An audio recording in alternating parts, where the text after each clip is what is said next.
He had previously been in CBT and did a lot of work in mindfulness.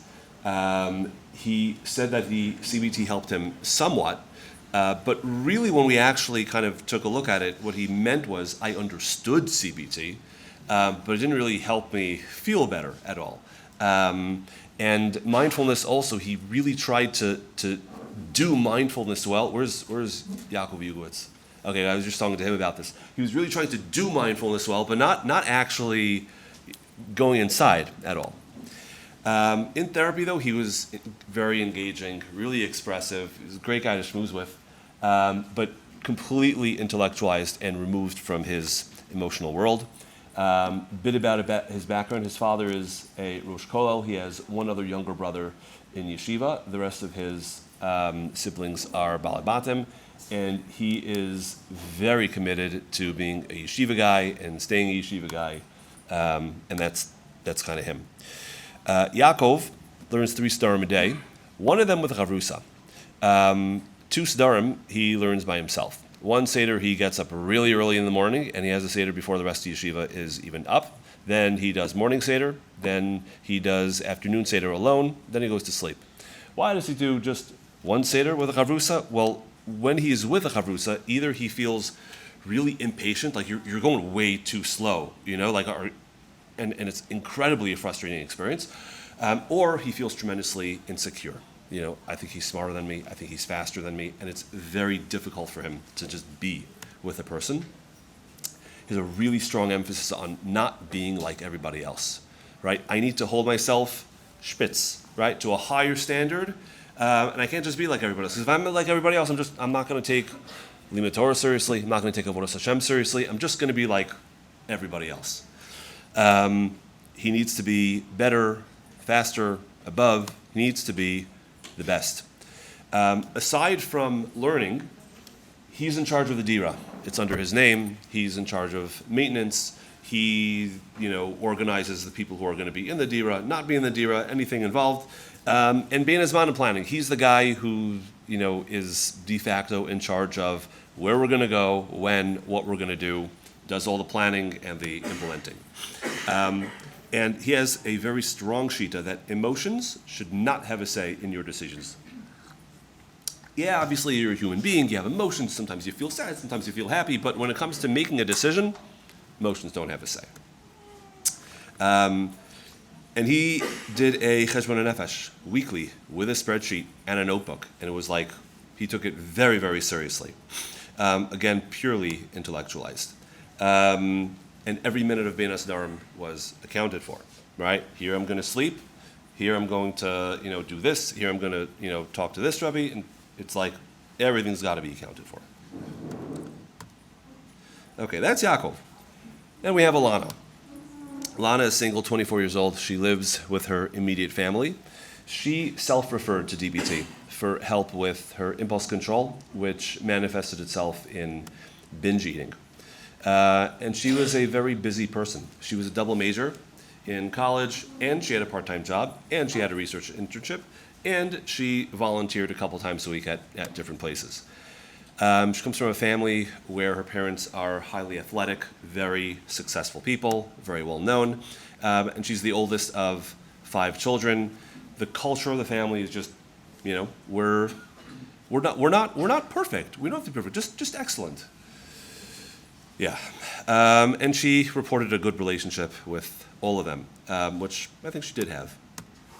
Anyway, Alana has a very carefully planned schedule, and one of the major triggers for her was when she needs to make a change to her schedule. Something unexpected comes up, boom, throws her off completely, and she doesn't know what to do with herself. Self-care, not a thing. It's lazy, it's indulgent. Self-care is one of these, pop psychology words for people who can't get it together, but pasnish. And she hates vacation, absolutely can't stand vacation. Doesn't know what to do with herself when her time is unstructured. The only thing to do is to structure her time. She doesn't read fiction. She only watches documentaries. Everything needs to be a learning experience. Time must not ever be wasted. And we don't make mistakes, ever. Sorry about that. Interpersonally, she was polite, cordial. She's like that with people in general. Was like that with me, but kind of surface level, like a little bit distant.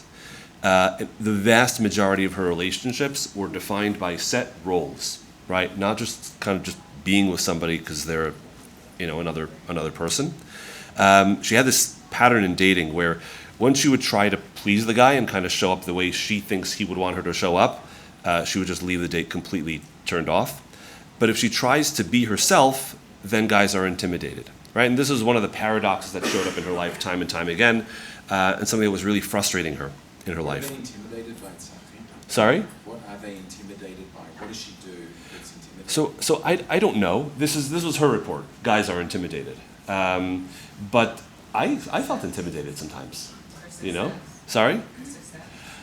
It was less intimidated than her success was like sort of intimidating, but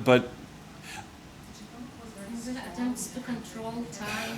yeah, I think for me it was less intimidated than like I don't even know you. Like I know what you do, I know that pretty well, but like I don't know you as a person. And my sense is that that's a big part of what these guys were experiencing, because she was just sort of like a set of accomplishments and skills and abilities, but actually not a person. So there wasn't anything developing these relationships. Very strong ideas about right and wrong, very moralistic. The world should be this way. People should be this way. I should be this way. And that held true, in life in general. Okay. So these two presentations, Yaakov and Alana, I say over these cases to kind of give you a sense of what we mean when we say over-control, right? These are, what this is. We're going to talk about this concept of over-control and the pattern of behavior and way of being that is over-control. And RO-DBT, I'm aware that I didn't say what RO means yet. I'll get to that. Was developed by somebody named Robert. Is it Robert or Thomas? Thomas, one of those. Thomas, thank you. Thomas Lynch. He was originally a DBT guy, and he realized, wait, there's a subset of people who are not emotionally dysregulated. They're hyper-regulated, and we need to help them loosen up a little bit. DBT doesn't help with that, and he kind of developed this model of over-control. And basically, he talks, I can't step out of the box, like this. Right? Usually we think that the more self-control a person has, the better off we are, the better off we're able to handle life, right? So you got, if you look at this graph, as self-control goes up, your psychological well-being goes up. And the people who struggle are people who have very, very low self-control. That's the way Lynch said we usually think about it, but actually this is a better way to look at it, right? That like if you have not a whole lot of self-control, you're probably going to be set up with a lot of problems. And then as self-control goes up, yes, psychological well-being goes up, but to a point. And after that point, the more self-control you have, you're actually not better off because you're just still struggling, just in a different way. And he thinks about it as a personality construct, where it exists on a spectrum. So like on one hand, you have people who are under-controlled and tend more to emotionally dysregulated and impulsive, all the way to over-controlled, emotionally constricted, and risk-averse, right? And we've got a lot of therapies for those people, but fewer really good therapies for these people.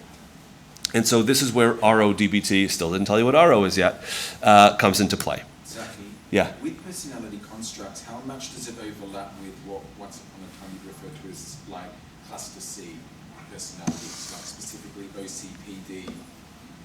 Yeah, so he talks about certain disorders overlapping on certain ends of the spectrum. So something like bipolar disorder or borderline personality disorder, or in some cases narcissistic personality disorder, antisocial personality disorder, those might lean more toward under control. And things like OCD, OCPD, ASD, avoidant personality disorder, those would lean more on the over-controlled part of the spectrum. I guess narcissistic disorder can be involved. Yeah, it probably depends on it's a transdiagnostic idea, right? So it's not like about the diagnosis, it's about what's going on for you in life and how you present. Okay, so he talks about biosocial theory. which is the idea that how does this disorder develop? Well, there are biological elements of it, and then given the circumstances that you grew up with, there's also a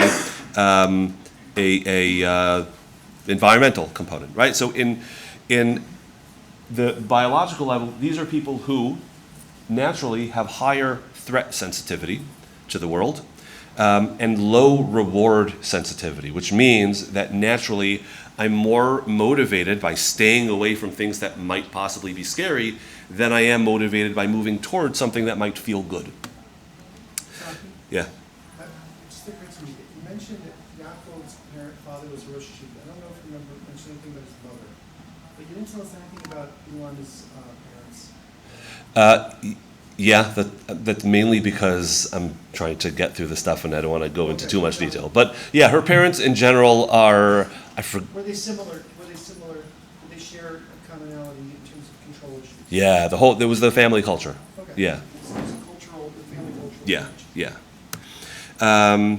And detail-focused processing. So people who tend toward over-control have a tendency to kind of not see the forest for the trees. They'll see the trees for the forest, all the little details, and a harder time kind of zooming out and seeing the full picture. And this is just sort of in the temperament. Then Lynch says, when you have people with this kind of biological temperament, and you put them in the following kind of environment, one where we don't make mistakes, they're punished for mistakes, it's never good enough, you need to try harder. Oh, you only got like a 90 on your test, always be prepared, so if something doesn't work out for you, okay, so what could you do next time to make it work out, and what's your plan B, and what's your plan C? What about your plan D? We're not showing vulnerability. We're not really talking about deep emotion so much. It's more about what you do and what you accomplish and that kind of stuff. And social trauma. More likely to be bullied or be socially excluded. And if you kind of think about it on a developmental pathway, if you're not really interpersonally and emotionally in tune, that sets you up to be more likely to be socially excluded. So people with maladaptive overcontrol, first of all, tend to lack receptivity and openness. They tend to be very closed-minded and not be able to take a broad view of the world, not be able to try new things, and they're not really open to hearing new things or new ideas. They also have a hard time responding flexibly to situations. There's this way that things need to be, a lot of rules in terms of the way things should do. I have to make sure that things go well. I have to fix things. There's a lack of emotional expression and awareness in terms of my own ability to recognize the emotions that I feel and the way I'm expressing them and the emotion that other people might be feeling, and how to express that emotion and what I feel in my body associated with the emotion. And finally, they also lack social connectedness and intimacy. It's not that they don't know people. It's not that they're antisocial. It's just that they have no sense of real deep connection. So they'll tend to have acquaintances, not friends, even though they'll call them friends. They'll be much more comfortable in relationships where there's like a clear idea of like what I should do, and there's a script, and there's a sense that I'm not like everybody else. I'm different. I can't exactly figure out why. I just know that I don't feel like I belong. So you've got all these things, and what Lynch talks about is that there's a benefit here in terms of like the way that I cope with reality I cope with perceived threats and with this unfamiliar world by kind of withdrawing into myself, and I'm able to maintain control of myself and the world, and I feel safe and protected and predictable in that way, but the cost is that I'm emotionally lonely, right? I'm cut off from other people, and in many cases I don't even know that I'm cut off from other people. And what Lynch talks about is that when people who are over-controlled show up in our office and they're feeling anxious and they're feeling depressed, it's not because they need to do a better job. It's because they need to learn how to connect. So in DBT we have this idea of like a life worth living, right? That Shamshi was making fun of before, appropriately. So in RO-DBT we have what's called a life worth sharing, and that's what we're helping people aim for. And basically the idea over here is that psychological health means that we're receptive and open to new experiences. We're oriented toward growth. We're able to have a sense of flexible control. Sometimes we have more control and we hold on tighter, and sometimes we're able to let go. And we have a sense of intimacy and social connection with other people. And we do that rather than trying to stay safe by following the rules and keeping our distance and achieving success, right? So that's what we're trying to inculcate in people in RO-DBT. Okay, now we get to what RO stands for. It stands for this concept of radical openness. What I wanted to do, how am I doing on time? 2:11? All right. What I had in mind for this talk is the first half, I was going to talk about, introduce the cases and overcontrol as a concept. And now I want to talk a little bit about skills and what we brought in, some of the skills that we brought into Yaakov and Alana's therapy in order to help them get to where they need to be. A thing about skills in RO-DBT is that they're less practical in the sense that they're less about, okay, do this and do this and do this, and they're more conceptual. They're more ideas-based. So we're going to talk about some of these ideas and what they meant to Yaakov and Alana. This idea of radical openness is the fundamental idea in RO-DBT. You know, it's kind of like deep. It's kind of like mindfulness in DBT, where it underpins everything and brings it together. And I really like this idea. This really struck me when I got this. I'll explain it visually first. Imagine this blue dot. This represents you.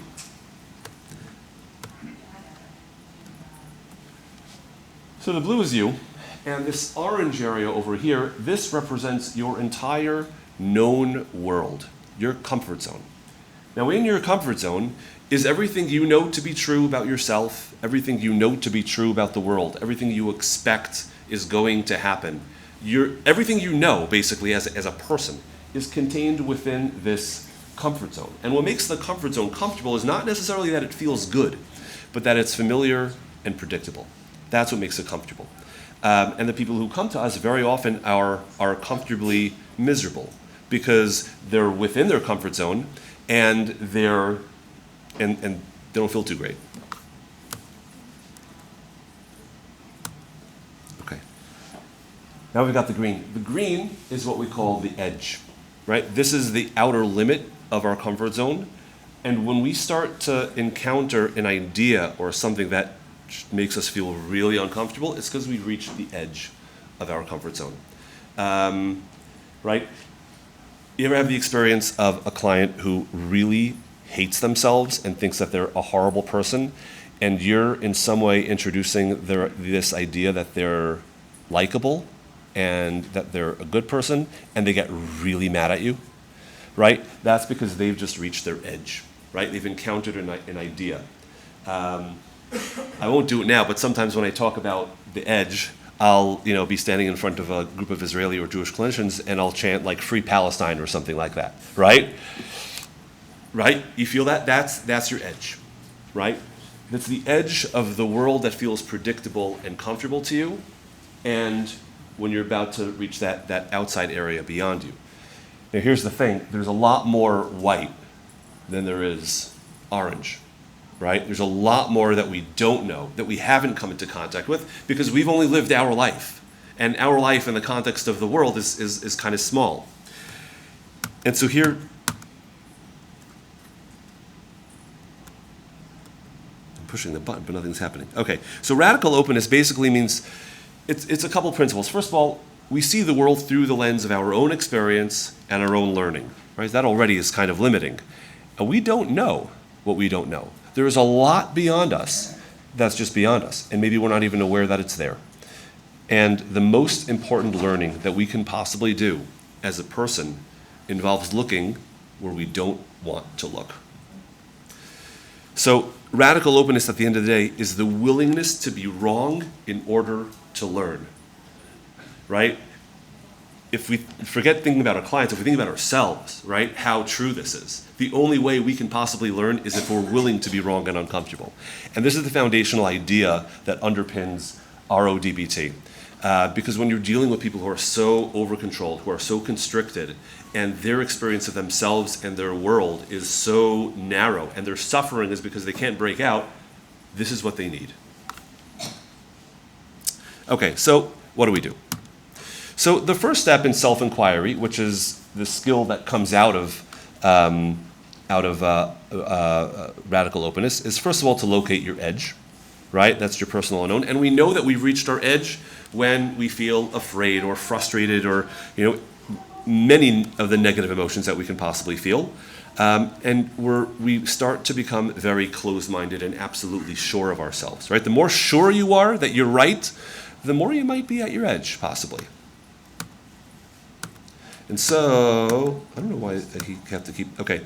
So this idea of self-inquiry is that when we reach our edge, when there's something, an idea that starts to make us feel uncomfortable, we just ask ourselves questions about it. Instead of trying to calm ourselves down and make ourselves comfortable. And the question is more important than the answer. And so we want to hold the question and avoid simple and quick responses. Okay. So how does this play out? So one thing that we noticed with Yaakov is that he placed a very high premium on wanting to be different. And this idea that he might be the same as everybody else or similar in some ways, he didn't like it. And so that was his edge, right? This idea that I'm the same, I'm just like everybody else. And so we learned to ask questions about that. And so one question is there a cost to this? Like what is this costing me? This desire to be different. And the idea over here is not to run to an answer, which itself is an avoda, because if you're over-controlled, you want the answer, right? You want to know, and you think you know the answer. And so the focus is on just letting the question be and learning to bring up a question to just let it be. How would I want my chavusas to feel when they learn with me? And why would I care? It's a good question. It's another good question. It's a question that we identify and we learn to hold, but not necessarily to answer it right away. And what scares me about not having the sugya 100% clear? And why is that so scary? Right? So again, these are just some questions that we come up with and that the assignment is for Yaakov to come up with when he hits his edge. And we just kind of like hold on to these questions and look at them as opportunities for potential future learning, something can come out of it. For Alana, do I really never need somebody else to take care of me? Like, do I really have it all figured out on my own? What would it feel like to open my schedule? Like just thinking about it. What is that? What feeling comes up? And what does it say about me if I allow myself to make mistakes? Again, these are questions that the idea is for them to come up with. And this is actually assigned to them for homework, identifying your edge and coming up with a question. Just a question, not an answer. Really not the point. Okay, so I'm going to go back to this slide for a second. So we saw this slide before where these are the ways that people with overcontrolled cope with their environment. The benefit is that they cope with potential threats. The cost is emotional loneliness. And so at the end of the day, maladaptive overcontrol is a problem of emotional loneliness. Like I mentioned before, Lynch conceptualizes this as the core source of suffering for overcontrolled clients. And the experience is they can be surrounded by people. They could be, a teacher or a student or sitting in a very crowded base medrash, but not actually sharing that experience with anybody in a real way. The idea over here is that we want to treat this by looking at the client's social signaling and adjusting it to improve social connectedness. So what's social signaling? Social signaling is basically any behavior that's done in the presence of others, right? Because the vast majority of our communication, we know, is nonverbal, right? It's just kind of by the things that we do. And so what we help the client do is identify what their signals are. And we help them change their interpersonal behavior to signal the things that are connective. Okay, so what was this like for Yaakov and for Alana? So Yaakov, One was learning alone. One of the things that we examined was when you are sitting by yourself in the base medrash and learning, what are you signaling to other people? Other people are going to look at you, and what might they think? What might they feel? And this was a completely new perspective for Yaakov to think about. But we also had the self-inquiry question, because Yaakov was like, why should I care what other people think? I want to learn alone. This is what works for me. Why should I care what other people think? Like, wow, that is a great question. Why should you care? Let's put that down on the self-inquiry list. Why should you care what other people think? This was really annoying. By the way, this comes interpersonally also. The social signals will come up in the room also, and that's kind of like where we draw most of this information. But he had this thing where he would always be like, lav davka. And I'd come up with this like brilliant interpretation, very proud of myself, like, wow, Tzachi, like, good job that you thought of that. And Yaakov would sit there, lav davka. And it just got to me. It was really annoying. And I asked him at one point, like, this lav davka thing, like, do you do that everywhere? He was like, well, yeah, whenever something doesn't make sense to me. Like, what else should I say? I'm like, no, I'm not saying you shouldn't say it. I'm like, but is this something that you do a lot? Like, yeah. I'm like, and how do people respond? I don't know. Right? So this was another social signal that we identified that would be good for us to work on and, to think about how else he could indicate that he disagrees with people. This was another thing that he did. At one point, when he was talking about not being like everybody else, he was like, yeah, listen, like if I want to get from point A to point B of the base medrash, and there's like these benches in the way. So everybody walks all the way around the benches. And like, first of all, you waste like 10 seconds of your time. And like, how do you justify that? And it makes no sense. Just like go, like, what's the problem with jumping over the benches? So when I have to go, I will jump over the benches. So again, it's like, okay, I totally hear you, Yaakov. That makes sense. If you want to get there as fast as possible, it makes sense to jump over the benches. But what are you saying to everybody when you jump over the benches? Right? So this is, another social signal that we identified. With Alana, it was taking notes. Alana takes notes everywhere.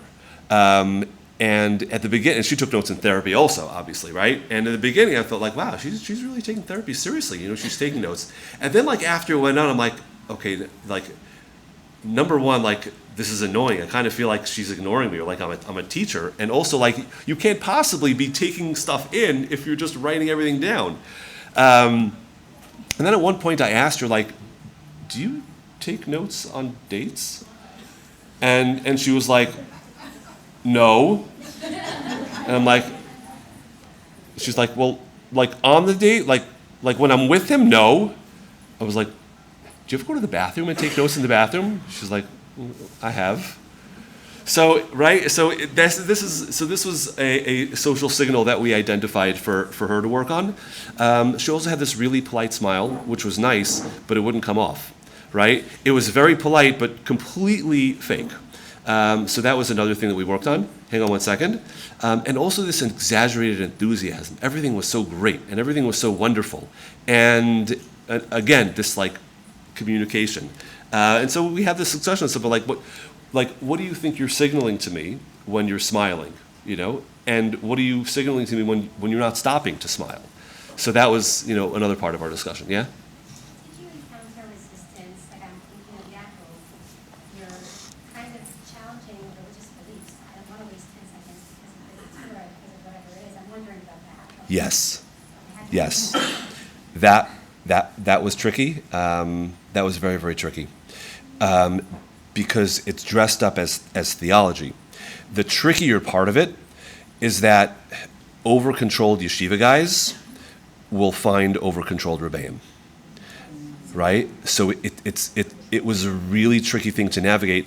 And we're actually going to get to this in a few minutes. So like let's hold on to it. That's an entire lecture in and of itself. Yeah.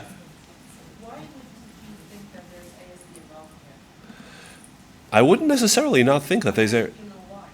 Why what? Why would you just keep it as over-controlling versus that they're shaped? Maybe.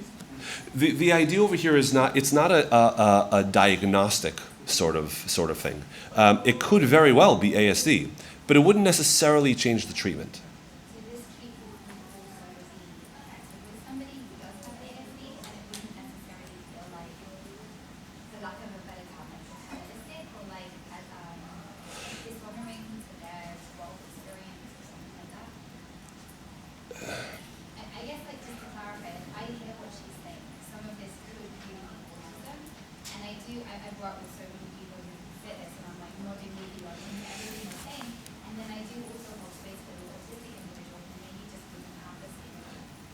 Yes. So okay.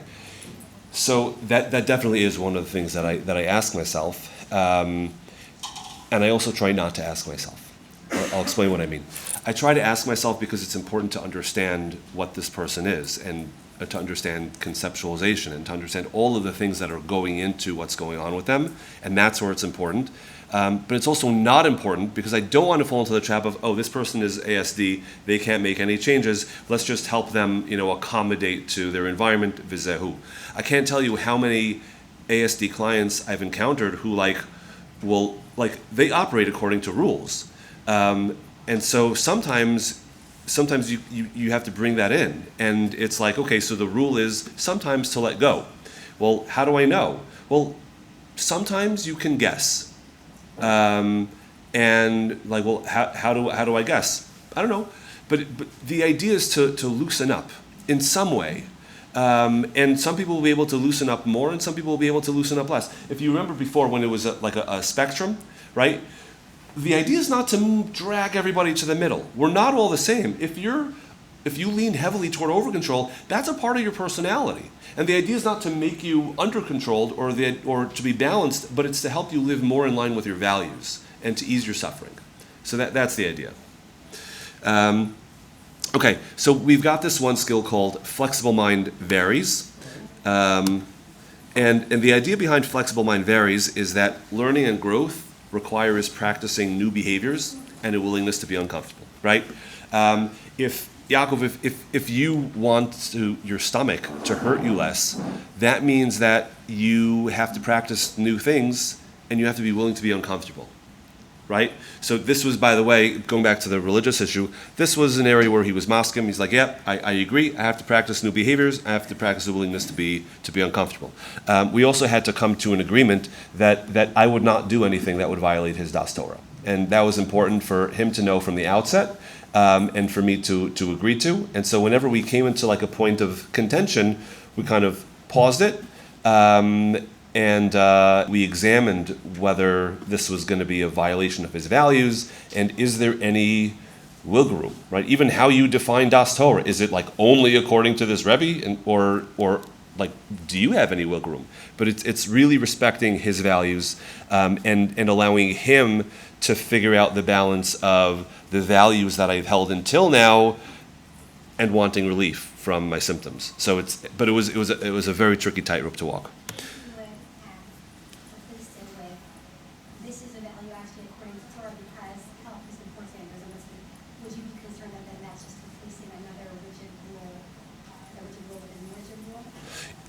Yes and no. Yes, because we might be replacing a rigid rule with another rule, and we don't want to do that because ultimately we want to help him loosen up. On the other hand, maybe it's a better rule.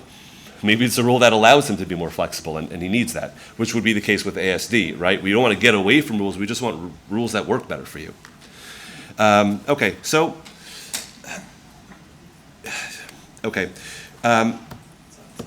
Yeah.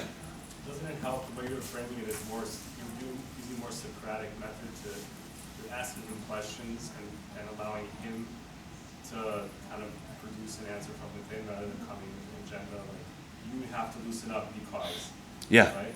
And I think that could help with this issue as well because it's not that you're coming to contradict his preconceived notions of what's you're helping him. Yeah. And that also goes back to self-inquiry, right? Like, I'm not making you do anything. You're here because you want help loosening up your anxiety and stress so that your stomach doesn't hurt you so much, right? And like, oh, so that's really interesting. Like, on the one hand, you learned X, Y, and Z from your Rebbe. On the other hand, we've come to the understanding that this is increasing your stress that makes your stomach hurt. How do we solve that dilemma? No answer. That's just a question that we're letting be there, and that opens the door a little bit. Okay, so Marsha Linehan sometimes, if you read the DBT manual, she has to do a lot of finagling to get the skill to fit into the acronym. With Lynch, it's so much worse. So I'm going to read this out to you, but I like it better just like knowing the concept, right? So the idea of practicing new behaviors and being willing to be uncomfortable. So the first step is you want to, first of all, make sure that you're willing whenever we encounter a new behavior. So am I willing to do something new over here? I don't want to do something new, but let me just check in with myself using my self-inquiry skills to see how accurate that is, right? Is there really a threat over here? Is there really something for me to be afraid of? And then to fully commit to relinquishing that like compulsive rigidity, the planning, the rehearsal, whatever it is that I'm doing, I'm trying to let go of, and just do it, right? Nasa v'nishma, just do the behavior without thinking too much about it. And then afterward, non-judgmentally evaluate what happened, again, using self-inquiry. And that's the basic structure of the skill. So how do we implement this? So Yaakov, we got him to, he did lazing. Right? This was his word, right? I'm just lazing on my bed, just schmoozing in the dira and like allowing himself to actually do that. He started playing basketball again for the first time since like 5th grade. And he went to his cousin for Shabbos, which was something that he was really afraid of, because his cousin has internet. And what does it look like if I go to his house with internet? What if I want to go on the internet? All of these things. But he was willing to allow himself to do this. With Alana, she watched a reality TV series, which was such a no-no at like lo ole ala dat at the beginning of therapy. She asked a classmate for help, and she told an embarrassing story. So this was hard work, right? But we got her to do these things. This was like starting to open the door a little bit into that world. Another skill is flexible mind allows, another awkward acronym. And the idea over here is that people need genuine connection and the ability to be vulnerable in order to feel accepted as imperfect. Right? If I need to be perfect all the time, and then I feel distant.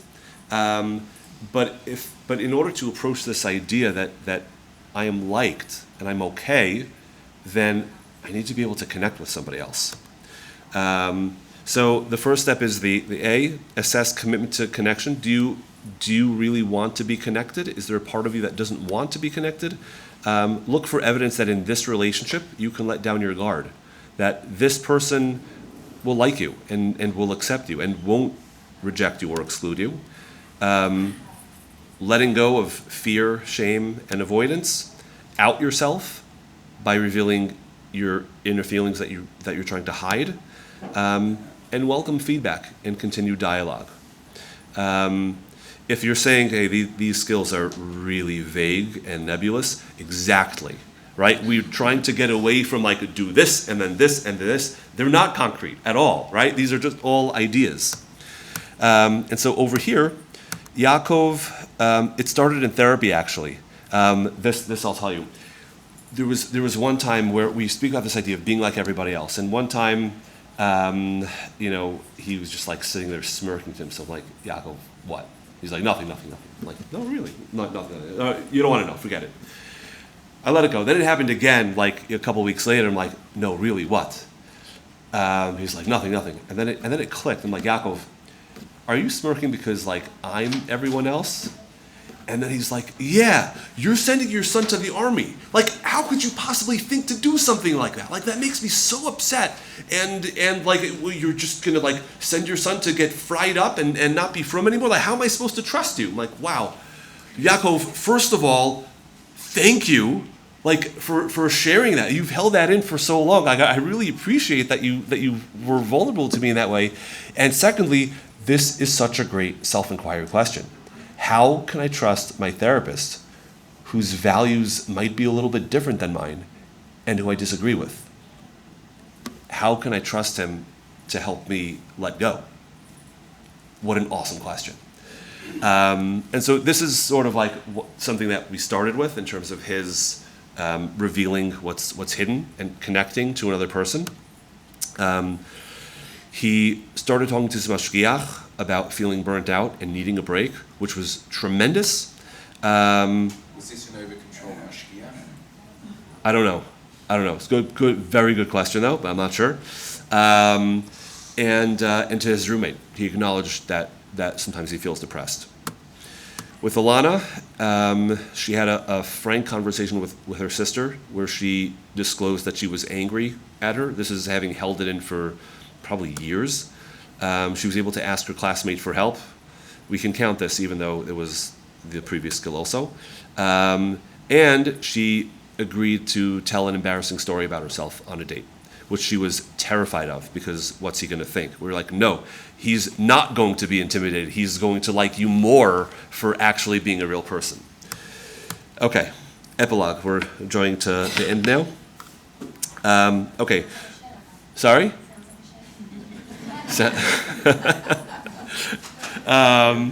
Yeah, very different communities, but yeah. Yaakov and Elana, they both overall retained their personality style, right? We didn't make them under-controlled. We didn't make them, in the middle, but they were able to loosen up a bit and heal and get to where they wanted to go.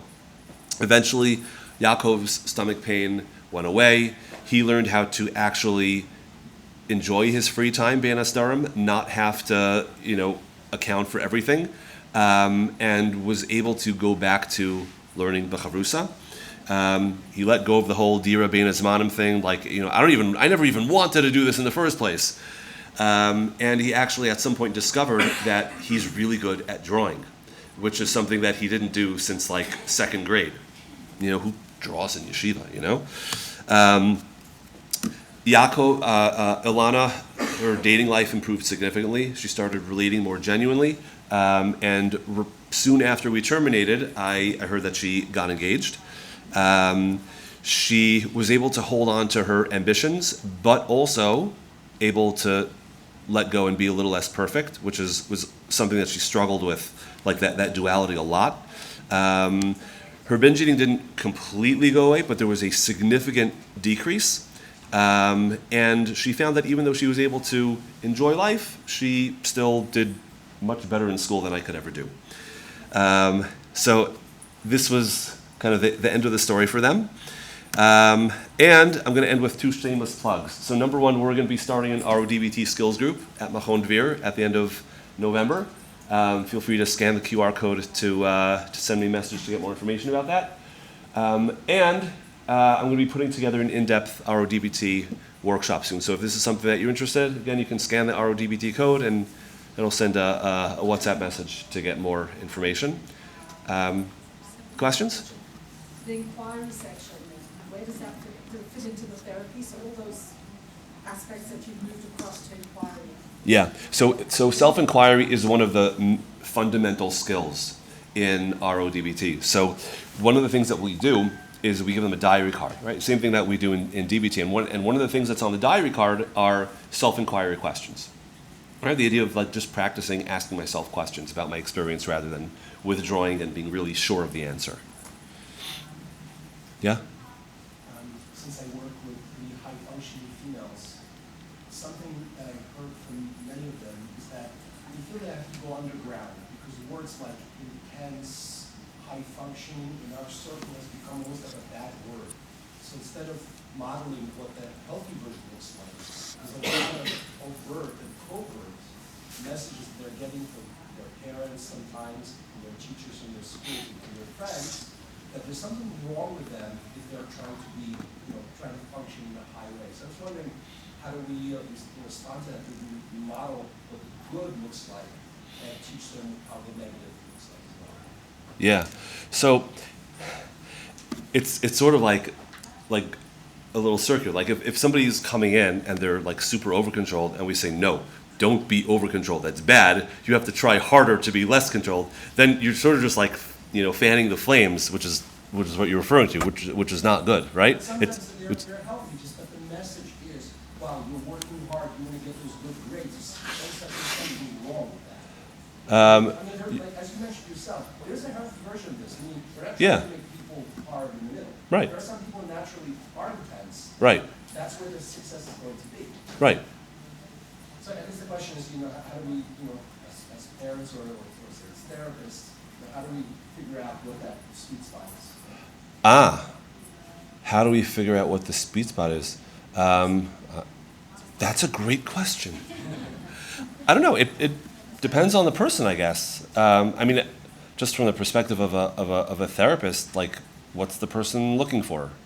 From the perspective of a parent, I don't know, who where does my kid find the most meaning? Where do they feel most connected to what they do? And if they enjoy being intense, if that's just who they are, and they're well adjusted and functioning and they're happy, then who are you to tell my kid that they're intense? So the person is functioning well and is happy.